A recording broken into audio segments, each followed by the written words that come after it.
Hey, yeah, we going big, going big. We going big, going big. We going big, going big. Don't trip, gotta get it how you live. Hey, yeah. Welcome to the Let's Think About It podcast, where high achievers stop performing and start transforming. I'm Coach Mo, certified core energy leadership coach, founder of the Inner Arena and creator of the SWAG framework. Self-awareness, why power, aligned action, and grit. Around here, we train your mindset, challenge your limits, and turn pressure into purpose. Subscribe now and join me on YouTube at Swag Coaching. So let's get your reps in. We going big, going big. We going big, going big. We going big, going big. Don't trip, gotta get it how you. Welcome to another episode of the Let's Think About It podcast. I'm your host, Coach Mo, and I'm here with another amazing guest. His name is Kurt Bush. Kurt, what's good, man? Hey, good to be with you, Coach. I'm happy to have you. Where are you checking in from? I'm in Iowa right now. I'm in the corner up here where it's flat, and I can get to Minnesota, Nebraska, South Dakota in about 45 minutes out here in flyover country. Okay, what's the weather like up there right now? Sunny and 50. It's a little cold, if I'm honest. It's a little cold. That's not bad. So at least you're not dealing with all of the snow that probably happens up there. So it's shifting into that spring type weather, I would assume. We're on the right track. Yep. That's good. So tell us who you are, what you do, and the type of value that you bring. Yeah, thanks for asking. And thanks again for having me. It's good to be with you. So I'm a leadership coach. I co-own a leadership coaching practice called the Brimstone Coaching Group with a good friend of mine named Chris. And what we do is we help people become unstuck. We help people learn what it means to live fully and lead authentically by becoming self-aware of the ways that they show up in places. And we help them through the practice of reflection to become more in control and have more agency and how they show up in those spaces. I've got a background in manufacturing and pastoral ministry. I did both of those things for about a decade prior to launching my coaching practice. We're about 2 years in now, and I just love the work I get to do with leaders. That's great. This is the right show to be on because I love unpacking why people get stuck. But before we dive into getting into that, I want to understand a little bit more in depth why the pivot, because you said you was in manufacturer leadership. Why the pivot into coaching? Yeah, good question. So previous to coaching, I was campus pastor in a local church. I actually helped launch a campus of a church in 2020 on January 1st of 2020, which I don't know if you remember 2020, but it was wild. Something happened. A couple somethings happened. So I actually, again, helped launch a campus January 1st of 2020. And I love the work of creating culture and building culture. And that work that I was doing, without getting into all the details, one local church had died. Another one began in its place with some of the leaders that were in the old culture. And we were trying to build a new culture with some of the volunteer leaders that were present for the old culture. It was a lot of work.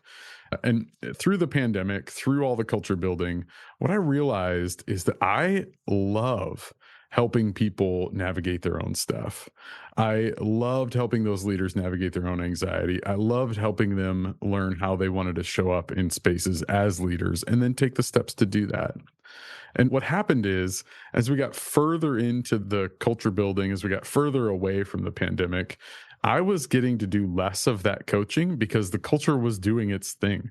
Yeah. The organization needed me to be more of an organizational leader as that culture shifts. So what was needed of me was different. And if I'm honest, Coach, that sort of organizational leadership just drains me like crazy. Yeah. So I began to find places to coach. I began to find places to help people define how they want to be and how they want to show up, help them take steps towards that, to where then it just became a full-time gig. And I stepped away from one role and into coaching full-time. That's awesome.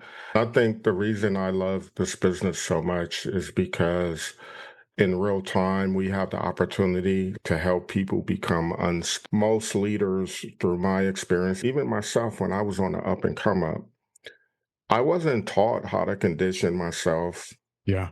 through leading under pressure, Yeah. right? You just roll with the punches, so to speak. But as you go through these different training workshops, different modalities that are taught, they're not really teaching you how to manage self and lead self under pressure. What's your approach and how you help leaders? You said help leaders get unstuck. I Yeah. would assume part of being unstuck is being able to make decisions under pressure and the different types of pressure that we face as leaders. What's your approach in helping leaders navigate under pressure? Yeah, that's a great question. Thanks for asking it. I would affirm everything you said. There are volumes that have been written and spoken about what leaders should do, right? There's no shortage of this.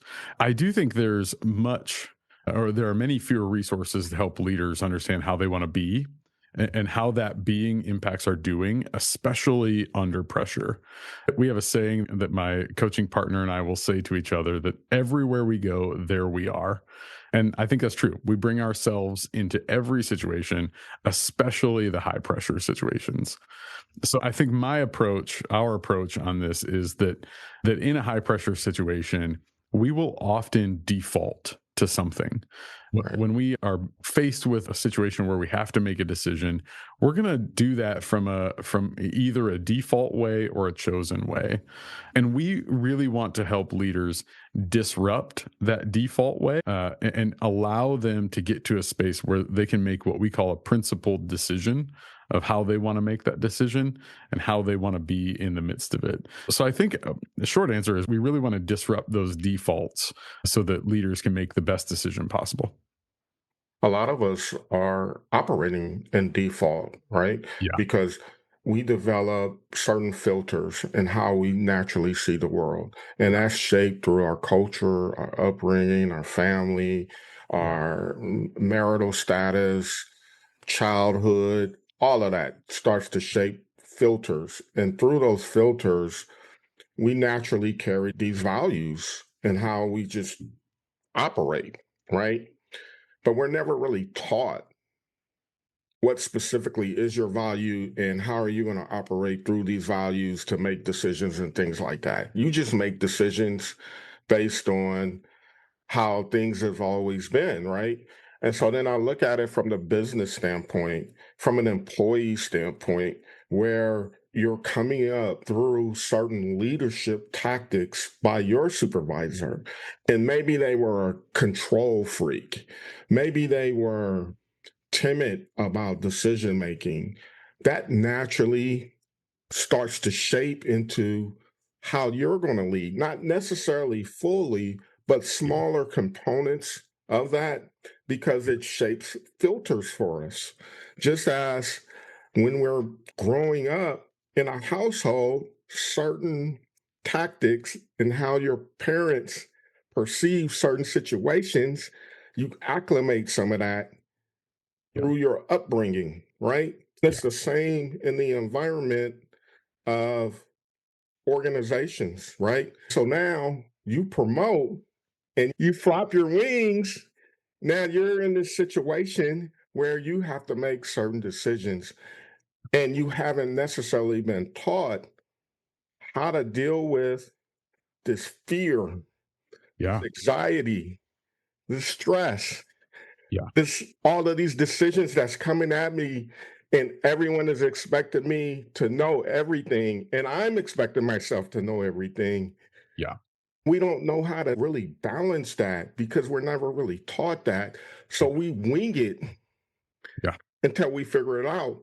But that's where, in my opinion, where the energy starts to leak, Yeah. the burnout starts to come in, and decision fatigue happens, Yeah. overthinking happens. Yeah. So I think we're in a great place as coaches to be able to take steps to help people navigate and take those initial steps into getting back to their authentic selves. Yeah. So, one thing that you mentioned was self awareness. What's your approach to helping them regain that self-awareness? Yeah, it's interesting. There are some studies out recently that say as little as 15% of adults in America would consider themselves self aware. That's shockingly low. And I think when I use the word self awareness, what I'm thinking about is, do I know what I'm going to do when I'm trying to flap my wings, as you said? Do I know the things that I'm going to default to? As the great 20th century philosopher Mike Tyson once said, everyone's got a plan until they get punched in the mouth, right? Do Mhm. I know when I get metaphorically punched in the mouth, do I know what I'm going to do in defense protection? So that's kind of how we think about self-awareness. What we also believe is that as adults, as leaders, most of us, and maybe this is a gracious way to think about it, but most of us, once we see those things and start to see, hey, when I get punched in the mouth, I do something I don't like or wouldn't prefer, most of us can make the move to say, okay, now I have agency to fix it, or now I have agency to change it. A phrase we use a lot is once we see something, we can't unsee it. So self awareness is not looking at ourselves just for the sake of looking at ourselves, but looking at ourselves for the sake of transforming and moving forward and growing and maturing. Yeah. Give me a story. We love stories. What's a success story and how you worked with a client and you saw tremendous transformation? Yep. So there's one person I can think of. This is a nonprofit leader. This person, we'll call her Renee, just for the sake. I like putting names, even if they're fake. Renee is on a Zoom with me, and she's doing everything she can to lead her organization well. She's a great leader. And she looks at me through the Zoom camera after a number of sessions and she says, you know what? I think I attach my value to my performance. And I think I feel good about myself when I think I'm performing well, and only then, and all that brings. And she leans in and she says, is it possible I've done this for 35 years? And I'm like, on the inside, I'm celebrating. I'm like, yes, this is great. It's not great Yeah. that she does it. I've actually seen this in her for a long time. I knew this was coming. We can often see as coaches things that our clients can't see right away, but she was finding it. Right. She was finally connecting some dots, and I'm celebrating on the inside. And then externally, I'm staying cool and I'm just helping her celebrate this self awareness. And it was only at that point that she had found it. She had connected the dots. Now that she could say, okay, now what do I do? And how do I think about my success apart from my performance? Like, how do I think about if I've done a good job or I've done a good enough job that I can leave on the weekend or whatever it is? How can I think about those things and measure those things apart from what other people think of me? And that is the work that's been most gratifying for me. I think this is such a common leadership story. Yeah. Renee's story is not isolated, but yeah, I think that story of I think I've been doing this for 30 years. Yes, this is amazing. And then there's this agency to do something about that. That is amazing. Do you guys work with any type of assessments that you help your clients with, or is it strictly one-on-one coaching, team coaching type thing? Yeah, we've tried a couple of assessments, and quite honestly, coach, I don't know that they've been as fruitful as we've wanted to. I think value of assessments in my mind are the value of them is to create that self-awareness, and we just haven't found for us, we just haven't found that tool yet, or we haven't created that tool yet that does that for us. Yeah. So I know there are some really good assessments out there that people use, but frankly, we just haven't found or we haven't been able to create one that does what we want it to do just yet. Yeah, I feel you. I created an assessment. It's called the Burnout Mirror Assessment, and it's more around awareness. You take the assessment, it's probably take you maybe about 5 minutes, 7 minutes probably tops. But the key is to identify what type of archetype you are and how you carry burnout, Yeah. if Yeah. you're even carrying a burnout. So I leverage it as a tool to start the conversation Yeah. because in today's time, people think burnout is more so about feeling tired, not having energy.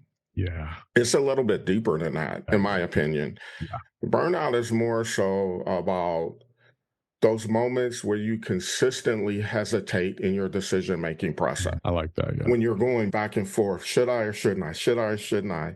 Yeah. You have multiple decisions that you have to make throughout the day as a leader, and you're tired and you're Yeah. fatigued. And what should I do?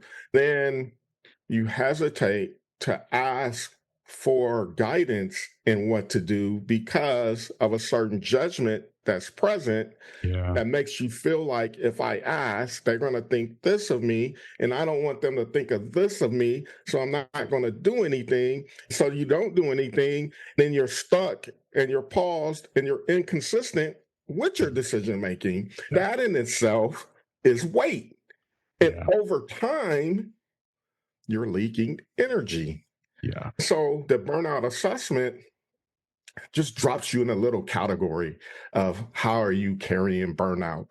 And I think it's just an eye opener for Yeah. people to Yeah. just really start to understand, like, how am I carrying this? Because, like you said before, we're on autopilot. Yeah. We're not considering overthinking, overfunctioning as a category of burnout. Yeah. But when you really think about it, your indecisiveness over one decision that's lingering for a day, Yeah. it's heavy. Yeah. Yeah. And that's burnout. Yeah. You feel me? Yeah, I really appreciate how you put that.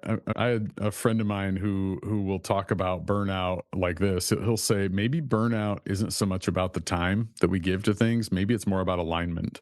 And I think I Yep. hear so much of that in what you're saying. I just appreciate the way you articulate that. It is. It is all about alignment. And how do you get that alignment back? Yeah. That's why I got swag here. Yeah. Swags. I like it. Self awareness, why power, aligned action, and grit, right? And I'm sure you guys have your framework that you utilize. But at the end of the day, just like you said, it's self-awareness is the entry point Yeah. to any of these operating systems. You need some sort of operating system, in my opinion. And a lot of times we're, like you said, we're on autopilot because of the filters we carry. We're not really taught this, and we just show up Yeah. with our fireman hat on, Yeah. with the big hose, Yeah. and just putting out fire. And guess what happens? Fires keep popping up. They keep popping up. You're in that cycle. I got to put this fire out. Got to put this fire out. Got to put this fire out. And if you have some sort of leadership operating system that you naturally go to, I guarantee you there's some sort of pause, because within the pause is how you regain self awareness. Yeah. Yeah. And with self awareness, you regain your purpose. Purpose guides you towards certain actions. Yeah. That's what it is. And you're not giving up on yourself. And that, my friend, is swag. That swag. What's great about the work that we do is we have the ability to help people shift lives, Mm. shift the ability to shift people's lives in a positive way Yeah. because they're on autopilot.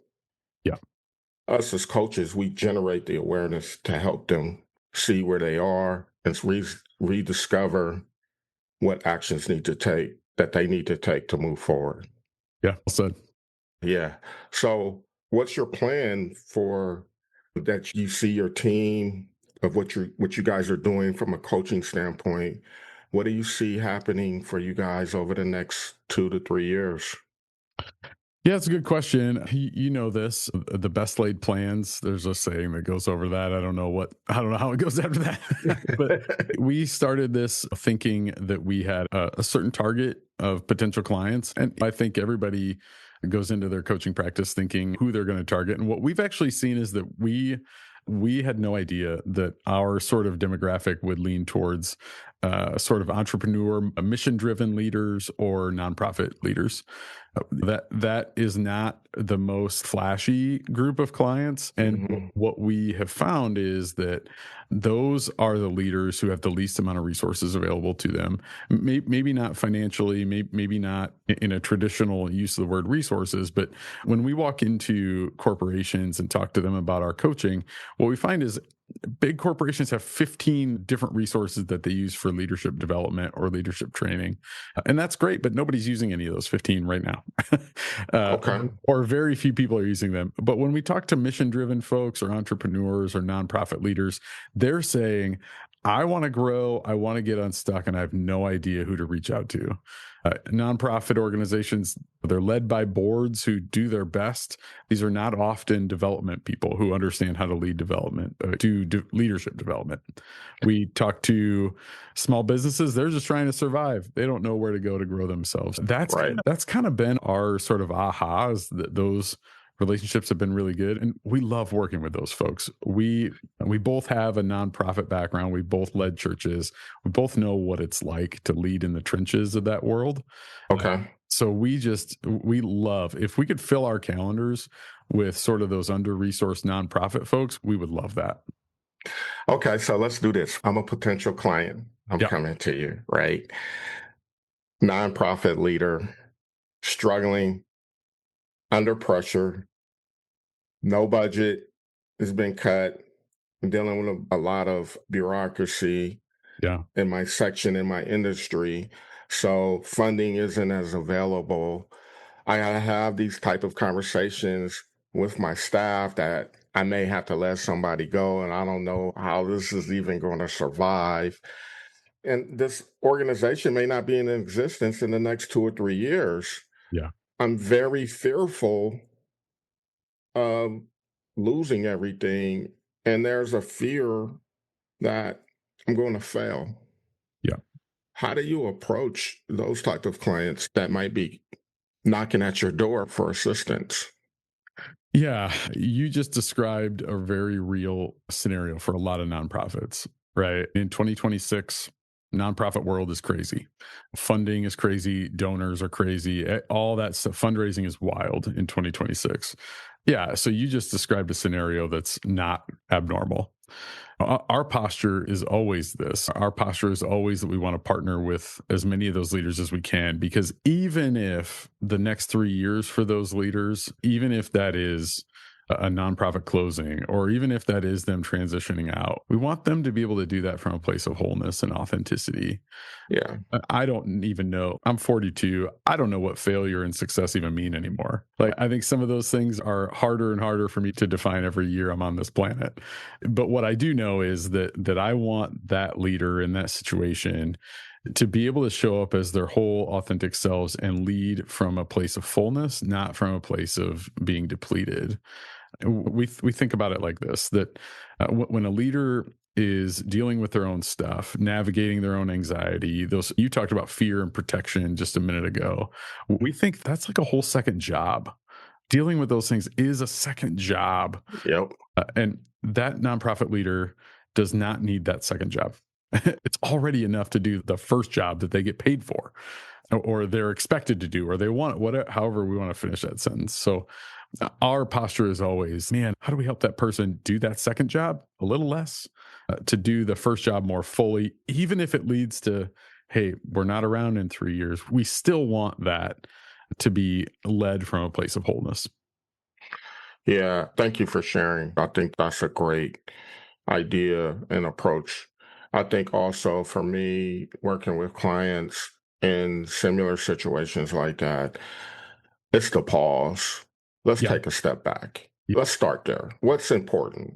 What are those values that Yeah. we need to get back in alignment with? Because when under pressure and dealing with all of the external noise that we experience, whether it's budget constraints, bureaucracy, personnel, you name it, right? All of these things can be coming at us at one time. It's easier to be distracted away from your values in those moments. And your values are tied to our purpose. If you really think about it, when you're distracted from your purpose, you are more susceptible to burn out Yeah. really fast Yeah. over time, because what's important, let's just say family. Family correlates with work-life balance. Yeah. Okay. You're working 60, 70 hours a week. The value of family is off. Yeah. Now you're carrying what you're doing at work Yeah. into family, Yeah. and your family naturally feels that. But because you're putting out fire after fire and you're carrying the weight of the stress that comes with that, Yeah. you don't even know Yeah. that you're doing this to your family because Yeah. you're in autopilot. Just give me 10 more minutes. Just give me another hour. I'll be there. I'll participate. And then you're consistently blowing them off because you're distracted away from that value in that real time. So, my approach is the pause, and the pause correlates to the self awareness. Yeah. Sometimes that's what we need. We just need to pause. Yeah. But then the hard part in the pause, Kurt, is the judgment that we carry. Because sometimes that judgment is saying you can't afford to pause right now. Yeah. You can't afford to slow down. You have to press through this. If you're going to win, we got to press harder. Yeah. So, Yeah. guess what you do? You press and you press. And burnout starts happening from that viewpoint. Yeah. So, it all just really comes back to how do you slow down Yeah. and have the awareness in real time to know to slow down, Yeah. to Yeah. honor your values and your purpose. You know what I'm saying? Yeah, 100%. We use the word disrupt. The idea that when we feel pressure or we feel a threat, we use the word threat too. This idea that when we feel pressure, we likely feel a threat that's attached to some sort of previous pressure or previous event that taught us that these things aren't safe, that there's a danger coming. I have a client who had an experience in middle school that was highly embarrassing. And that we would call that a little t trauma. We're trauma certified coaches. We call that little t trauma. And that embarrassing moment in middle school carried with her into adulthood, into her leadership, where she's constantly on the lookout. Her nervous system is constantly on the lookout for places where she might feel embarrassed, like that one time. And so we're always encouraging and inviting ways to disrupt the autopilot.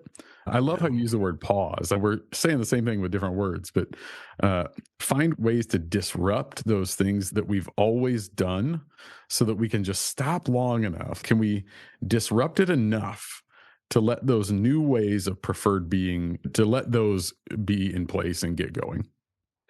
Man, I love that. Yeah, we're You're speaking so the same right. language, man.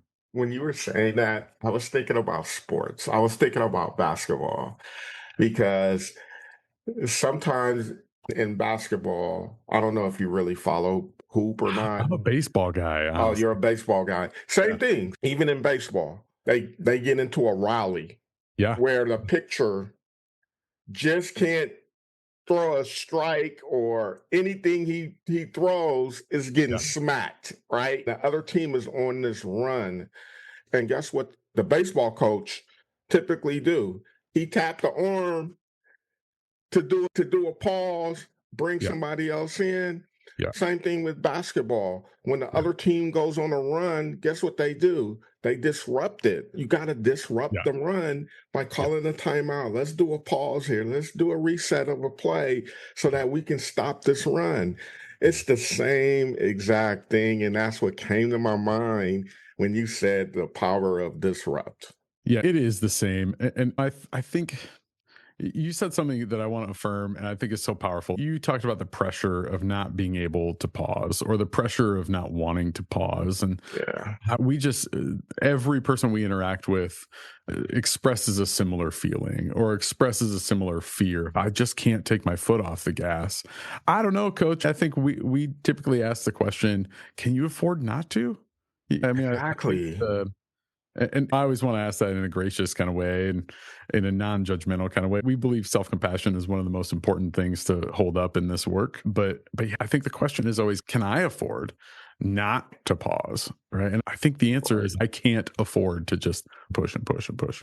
Exactly. That goes back to why I created the burnout mirror assessment. In fact, you can find that at the inner arena leadership / burnout hyphen mirror. Yeah, that's exactly why I built that, just to help people pause to think about how is this burnout really showing up for me? As we get ready to wrap this up, any lasting thoughts that you would like to share, and how can my audience get a hold of you? Yeah, thanks for asking. I like to leave with leaders all the time is that if a leader is feeling stuck, if a leader's listening to this and you're feeling stuck or overwhelmed, it just doesn't have to stay that way. There is this myth that this is what it means to be an adult and this is what it means to be a leader. And there are better ways. There Yeah, are better ways than exhaustion and frustration. There are better ways. It takes some work, but there are better ways. So I always like to cast a vision that there is another way other than what we might know today. As far as how people can get a hold of me, our website is best. It's Brimstone Coaching Group. Let me say quick too, Coach. The brimstone word, brimstone is a species of butterfly. And butterflies are the only transformed creatures in the world. They're the only creature that is born one thing and transforms into another. And the brimstone butterfly is the species that lives the longest. So we wanted to capture this sort of butterfly transformation we right. believe is possible in our lives. So brimstonecoachinggroup.com. And all sorts of resources on there. People can find who we are, why we do what we do. But we're particularly excited about a course that we are launching called Attending. And it is a 10-day online course that gives people a guided experience on pausing and just noticing what's happening inside of us. 100% free, 10 days, all online on the courses page of our website. We would love for people to engage that and see what's stirring up inside of them. So basically, what you're saying is, if I'm like a caterpillar and I enter the Brimstone Coaching Group platform, I'm going to come out as a butterfly, Coach, fully transformed. let me say this, Coach. We believe there are lots of coaches doing lots of good work that lead to transformation outside of just Brimstone Coaching Group. So we certainly don't believe we have the corner on the market of transformation, but we certainly do believe it's possible and hope to see it in our Right. clients, along with so many other good coaches like yourself who are doing that work too. Absolutely, because we're not in the business of guaranteeing transformation. It's up to the individual to put in the work to create their own transformation. But we're there to hold your hand and guide you and support you and help and offer those empowering questions that helps you get out of your own damn way. That's right. I appreciate you, sir. Thank you. Yeah. Thanks so much for having me. That's another rep in the inner arena. You didn't just listen, you leveled up your swag, self-awareness, why power, aligned action, and grit. If this hit home, share it. Subscribe to the Let's Think About It podcast and lock in with me on YouTube at Swag Coaching. Until next time, stay aware, lead with your why, act in alignment, and keep your grit strong. Going big, going big. We going big, going big. We going big, going big. Don't trip.